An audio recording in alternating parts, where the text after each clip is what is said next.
And so it all began with two guys, one dog, one girl, one Chinese poison merchant, one inheritance, and one crazy stone mask that gives you super strength and the ability to suck blood with your fingers. That's right, Sword 5 here, and I am reviewing JoJo's Bizarre Adventure. This is the first of one of many video reviews that are going to be covering the entirety of that series.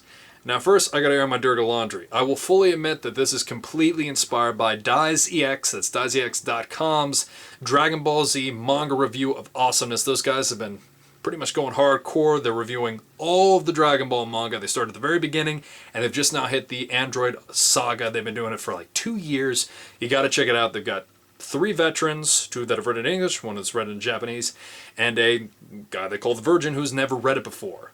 Now right now it's just me, but I'm hoping that these segments can grab a couple other members of the CLBL into the world of JoJo and help me out with these reviews, so it's more than just me crying into the wilderness. Anyway, let's get on to the review.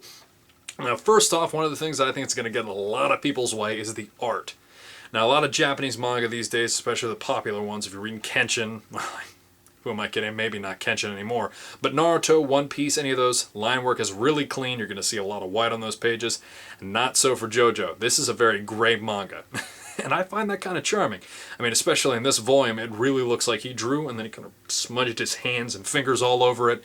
The art looks really messy and the proportions are awful. Awesome, I might add. These people look like gorilla, human, beast, morph things. I mean, JoJo says that his legs are like logs, and that is exactly how he looks. They've got these tiny little heads. It looks, and you know, let's just quote the title, bizarre, and I love it, but a lot of people who I've tried to get into JoJo have found it alienating. So let's push through the art.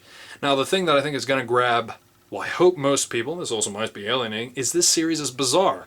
I mean, let's just think about how this thing opens. A woman is sacrificed on an altar to, well, I call them reverse Aztecs. These are people that worshipped the moon, and they had a stone mask that when blood hit it, spikes jam into your brains and give you super strength and the ability to suck blood out of your fingers. I mean, that's weird. That is bizarre, and I find it very cool. And this is just the tip of the iceberg. I mean, that's normal compared to what you're going to be seeing in just a few more reviews down the line. Other things you can really dig out of this, I mean, the manga was first published in 1986, probably, because this volume was published in 87.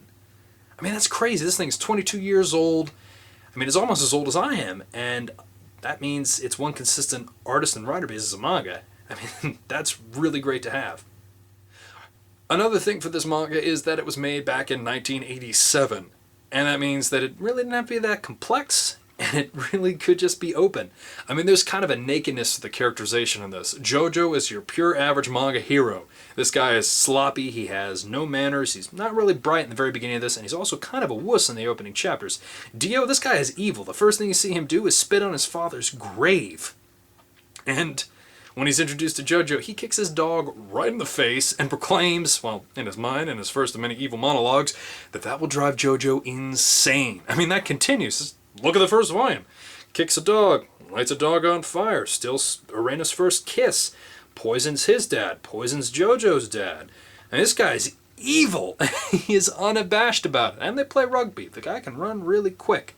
Anyway, there's just a lot of great things about this, and it just goes in so many weird directions. I love how stock full it is, and just how honest it is about it. I mean, every time that someone says something nice about JoJo, like Dio gives one of those great looks, you know that something awful is going to happen, I will admit that I was not expecting, well, at least the first time I read it, a dog to be lit on fire. And that's just the beginning of this. I mean, look at chapter 8. There is a cat eating a puppy. I mean, that's just where this begins, and they tease Jack the Ripper. Things are only going to get better, and I hope this volume has whetted your appetite. I really like the character of Dio. I mean, he's just so mustache-twirling evil, and JoJo is a little simple, but there's something to like about that, especially in this day when heroes and villains need to be very complicated, especially if you read American comics. It's kind of refreshing to have such a traditional taste. Well, that's the first of it. I'm going to be doing a couple more of these things. Hopefully I'll have someone with me next time, and we're going to be diving deep into JoJo's Bizarre Adventure. Catch you next time.